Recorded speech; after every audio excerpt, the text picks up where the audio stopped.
Belleville Show. Welcome back, everybody. It is 13 after the hour and time for us to go behind the headlines. And I saw reports the other day of free marijuana being given away at the Denver Civic Center. And it wasn't just for fun, folks. It was a political protest. Denver attorney and Amendment 64 co-writer Rob Corey, a prominent marijuana attorney who's gotten lots of people's weed back by suing county sheriffs when they take people's medical marijuana. Well, he's mad about taxes, and so he gave away the free joints to let everyone know about it. The issue at hand is Colorado's Proposition AA. Interesting proposition name, AA, which seeks to impose a 15% excise tax on marijuana, on top of a 10% sales tax that could be raised to 15% later. Then there's a separate proposal in Denver for a citywide 3.5% sales tax that could be raised to 15% as well. So there's a possibility for marijuana in the future in Denver to be taxed 15% 3 separate times.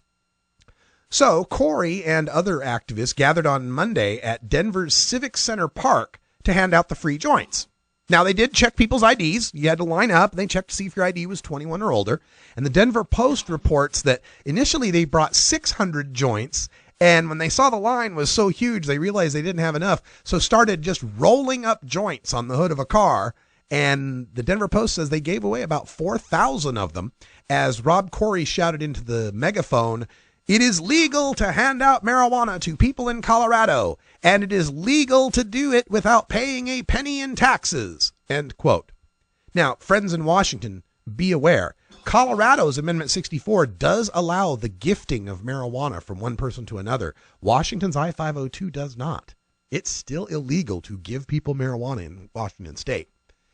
But what Rod Corey is mostly complaining about, at least as I understand it, is that the campaign to pass marijuana legalization was called Regulate Marijuana Like Alcohol.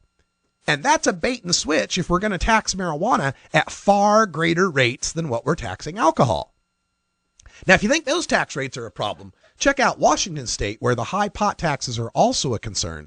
These were actually written into the initiative. Colorado's slightly different. Colorado has a constitutional amendment, I believe, called Tabor. I might be wrong on this, but they've got a constitutional amendment that says anytime state taxes are raised, that has to be put before the voters, right? And you can't do it in the initiative, right? So like if you pass an initiative, legalize marijuana, you have to pass taxes separately. And that's what's going on in Colorado. But in Washington state, they just put it right into the initiative because there's no law that said that they couldn't. And that was a big part of selling I-502 as well. And Amendment 64 is that we're taxing marijuana, and this will bring in revenue to the states, help the schools, help the budgets, right? Well, in I-502, they set the taxes at 25% at 3 levels. 25% for the grower, 25% for the processor, and 25% for the retailer. And on top of that, you got to pay your state and local taxes, which in most places in Washington state is about 8.75%. So, what all these taxes mean to you, the marijuana consumer. In Washington state, an analysis that was produced by Botech, and that's Mark Kleiman and the consultants that were hired to manage Washington's pot industry, Botech estimated that if a grower sells for $2,000 a kilo, and that's about $907 a pound, taxes will bring the retail price up to $17 per gram, or roughly $482 an ounce.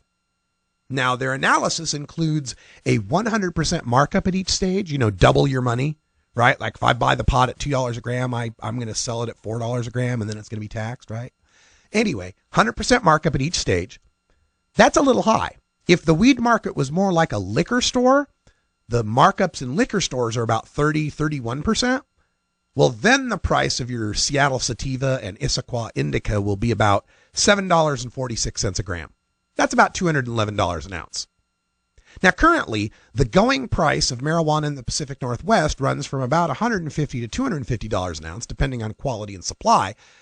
I'm not going to spend twice as much on legal weed. And the analysis at Botech notes that. They said, quote, In reality, the legal market must compete with the black market, medical marijuana, and grow your own, end quote. So I have to think that the competition is going to have to force these Washington pot shops to keep the markup at less than 100%. They're going to have to try to compete with, regular prices. However, too little taxation can also endanger the popular support for marijuana legalization. Washington voters were sold legalization partially on the idea that it would raise $450 million in taxes. Mark Kleiman told the Seattle Times that maybe half that would be raised. And that's at that $17 a gram level. Compared to the huge taxes included in I-502, Corey's complaints are softened just a bit. Colorado State University estimates that weed will be sold in Colorado at $185 per ounce if the proposed taxes Corey opposes are included. And Colorado State is figuring out that it'd be a 25% markup at the producer and a 175% markup at the processor and retailer. Now, even at those rates, the state will only raise $21 million of the $40 million that was promised to Colorado voters to fix schools as a result of legalizing and taxing recreational marijuana. So what will become of future states and their campaigns to legalize marijuana if we make tax revenue promises to the voters in Colorado and Washington that fail to materialize? How will we mobilize marijuana consumers to support future legalization if it raises the price of marijuana from too much taxes? Maybe the next legalization campaigns should kind of soft pedal the tax windfalls and focus instead on one simple fact. Forcing marijuana consumers into criminal markets is wrong. Nobody who smokes, grows, or sells marijuana is committing a crime or needs to be treated by our society like a criminal. Speaking of criminals, look at these guys. Criminals! Roll Tide criminals over there. I hear a little of that. Hey, Herb. Yo. Smoke it if you got it. Smoke it if you got it. Have you ever met that funny reefer man? A reefer man. Have you ever met that funny reefer man? A reefer man.